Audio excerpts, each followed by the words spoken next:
तो hello friend, मैं राहुल शर्मा बहुत ज़्यादा स्वागत करता हूं आपका अपने इस प्यारे से चैनल इंटेलिजेंट टीरा में। तो अब एक नई टॉपिक के साथ मैं फिर से आप लोगों के लिए आ गया हूं वीडियो बनाने के लिए। क्लास 12th का चैप्टर नंबर 2 का एक मोस्ट इंपॉर्टेंट टॉपिक है ये, समांतर प्लेट संधारित्र की धारिता के लिए सूत्र। ठीक है, तो इस साल के लिए भी इंपॉर्टेंट होने वाला है और जब मैंने बोर्ड के पेपर दिए थे तो उस समय ये क्वेश्चन आया हुआ था। ठीक है, तो इंपॉर्टेंट क्वेश्चन है, मैं आपको इंपॉर्टेंट क्वेश्चन करा रहा हूँ।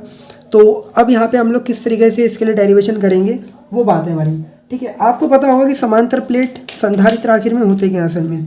ठीक है, तो चलिए बनाने की कोशिश करते हैं। हम लोग यहाँ पे बनाते हैं कि समांतर प्लेट संधारित्र होता क्या है, उसके बेस पे हम लोग फिर पूरा काम करेंगे, डेरिवेशन स्टार्ट करेंगे। ठीक है, देखो समांतर प्लेट संधारित्र में आपको पता है 2 धातु की प्लेटें होती हैं, कुछ इस तरीके से होती हैं। ठीक है, धातु की 2 प्लेटें होंगी कुछ इस तरीके से। ठीक है, जिनके क्षेत्रफल दोनों ही बराबर होंगे। तो मैंने दोनों के क्षेत्रफल कैपिटल ए रख लिए। ठीक है, अब होगा क्या कि हम लोग क्या करेंगे, इसकी एक प्लेट को बाहर से आवेशित करेंगे और मैंने यहाँ से इसे प्लस क्यू जो है चार्ज दे दिया। ठीक है, जब मैं इसे प्लस क्यू चार्ज दूंगा तो यहाँ पे संधारित्र की घटना होगी प्रेरणा वाली घटना। ठीक है, प्रेरणा वाली घटना के कारण क्या होगा, यहाँ पे इसके इस वाले सिरे पे जो है वो पूरे तरफ प्लस प्लस चार्ज आ जाएगा। क्लियर, जैसे ही हमने क्या करा, इस वाली प्लेट को जो हमारी, इसको एक्स प्लेट नाम देते हैं और इसको वाई प्लेट, तो एक्स प्लेट को जब मैंने बाहर से प्लस क्यू चार्ज दिया, ठीक है ये वाला, तो हुआ क्या कि इसके इस वाली तरफ पे, ठीक है, क्या हो गया, प्लस चार्ज आ गया। अब यहाँ पे जो प्लस चार्ज आया है, ठीक है, कोई बात नहीं, अब यहाँ पे प्लस चार्ज हमारा आ गया। ठीक है, अब प्रेरण की घटना होगी, आपको पता है कि जब भी यहाँ पे प्लस चार्ज आएगा तो उसके ठीक बगल वाले उस पर माइनस चार्ज आ जाएगा, यही प्रेरण की घटना होती है। ठीक है, अब ये आपको अगर नहीं पता तो हमने यहाँ पे बहुत पहले चैप्टर नंबर 1 की वीडियो बनाई थी जहाँ पे पूरा ही चैप्टर नंबर 1 बताया था। तो वहाँ पे मैंने प्रेरण की घटना पूरी अच्छे तरीके से बताई है क्या होती है, तो आप जाके उसको एक बार पता कर लें। तो जैसे ही यहाँ पे प्लस चार्ज आया, इसके बगल वाली वाई प्लेट पे माइनस चार्ज आ गया। ठीक है, इतनी बात क्लियर हो गई। अब माइनस चार्ज आने के कारण क्या होगा, यहाँ पे एक विद्युत क्षेत्र उत्पन्न हो जाएगा। मतलब हुआ क्या कि भैया आपको यहाँ से प्लस चार्ज और इधर माइनस चार्ज दिखा। ठीक है, इधर प्लस और इधर माइनस, और प्लस और माइनस के बीच ही विद्युत क्षेत्र उत्पन्न होता है। हमने इसके इस सिरे को क्या करा, धरती से यानी कि पृथ्वी से कनेक्ट कर दिया, इसके इस सिरे को पृथ्वी से कनेक्ट कर दिया। ठीक है, अब होगा क्या कि जो विद्युत क्षेत्र बनेगा उसकी दिशा कुछ इस तरीके से होगी, प्लस से दूर और माइनस की तरफ। आपको मैंने कितनी बार बहुत सारी वीडियो में बता रखा है, कुछ इस तरीके से। देखो भैया, हमेशा प्लस से दूर और माइनस की तरफ होती है विद्युत क्षेत्र की दिशा। ठीक है, ये प्लस को मैं थोड़ा ढंग से बना देता हूँ ताकि आपको क्लियर रहे कि हाँ आखिर में डायग्राम कैसा बन रहा है। ठीक है, तो अब हुआ क्या कि हमने मान लिया कि इन दोनों प्लेटों के बीच की दूरी है वो स्मॉल डी है। ठीक है, तो एक बार फिर से मैं आपको बताता हूँ, 2 प्लेटें थी एक्स और वाई जिनके क्षेत्रफल कैपिटल ए थे। ठीक है, जैसे ही हमने जो एक्स वाली प्लेट है इसे प्लस क्यू चार्ज दिया तो इसकी दूसरी तरफ वाई प्लेट पर माइनस आवेश आ गया। ठीक है, अब क्या होगा कि इसके अंदर एक परावैद्युतांक भरा है हमने, के परावैद्युतांक का कोई है वो भरा हुआ है हमने इसके अंदर। ठीक है, अब हम यहाँ पे इसके लिए डेरिवेशन स्टार्ट करते हैं। तो संधारित्र हमने ये बना लिया अपना बिल्कुल अच्छे तरीके से। अब देखो, इसके लिए आपको एक बेसिक पता होना चाहिए। क्या बेसिक होता है कि जो हमारी विपरीत आवेशित धातु की प्लेट होती हैं, ठीक है, लिख देता हूँ मैं यहाँ पे विपरीत। ठीक है, विपरीत आवेशित या आवेश युक्त कह दो। ठीक है, विपरीत आवेश युक्त धातु की 2 प्लेटें जो हमारी हैं, धातु की प्लेटों के मध्य, ठीक है, धातु की प्लेटों के मध्य, ठीक है, विद्युत क्षेत्र की जो तीव्रता होगी वो क्या होगी हमारी, ये हमें पता होना चाहिए। विद्युत क्षेत्र की तीव्रता, ये बेसिक है कि तीव्रता, इसका फॉर्मूला आपको पता होना चाहिए। तो ये होता है आपका E = ठीक है, सिग्मा अपॉन के एप्सिलॉन नॉट। अगर मान लो मैं उसे मान के चल रहा हूँ कि वो के परावैद्युतांक वाले उसमें रखी हुई है किसी माध्यम में, तो ये इसका क्या होगा, बिल्कुल भैया यही फॉर्मूला होगा।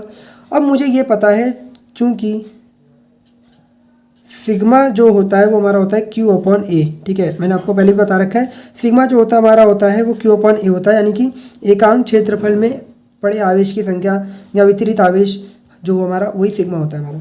ठीक है, इसलिए मैं ये लिख सकता हूँ E = देखो जो मेरा सिग्मा है, मैं सिग्मा की जगह Q/A रख रहा हूँ, तो Q/A और नीचे के एप्सिलॉन नॉट तो चल ही रहा था, इसे समीकरण 1 बना के मैंने यहाँ पे छोड़ दिया।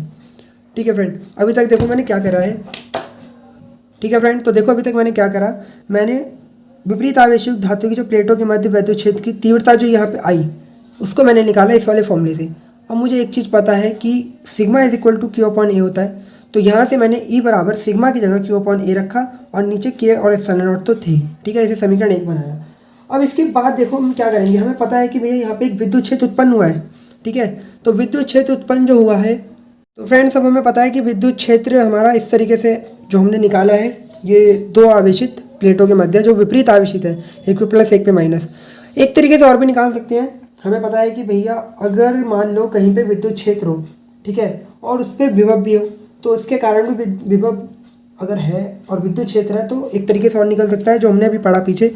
हमें पता है चूँकि E is equal to V upon d, ठीक है, E is equal to V upon d मैंने आपको कराया था ना, E इज इक्वल टू ये कराया था मैंने आपको, ध्यान होगा तो आपको, E is equal to minus delta V upon delta X, ठीक है। तो वही है जो minus delta V upon delta X को वी अपॉन डी मान लिया, बहुत छोटी चीज़ के लिए, क्लियर।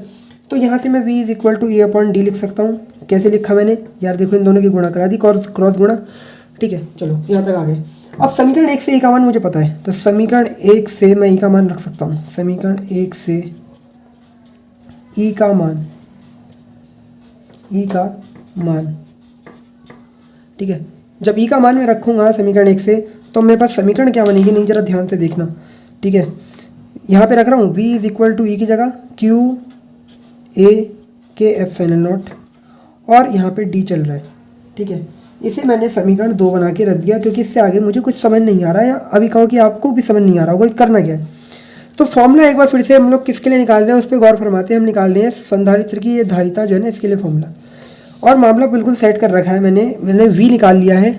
बस अब कुछ नहीं करना, हमें सीधा एक मेन फॉर्मूला लगाना है। तो मैं यहाँ से ही अगर इसको लिख दूँ तो कोई दिक्कत नहीं आनी चाहिए, ठीक है।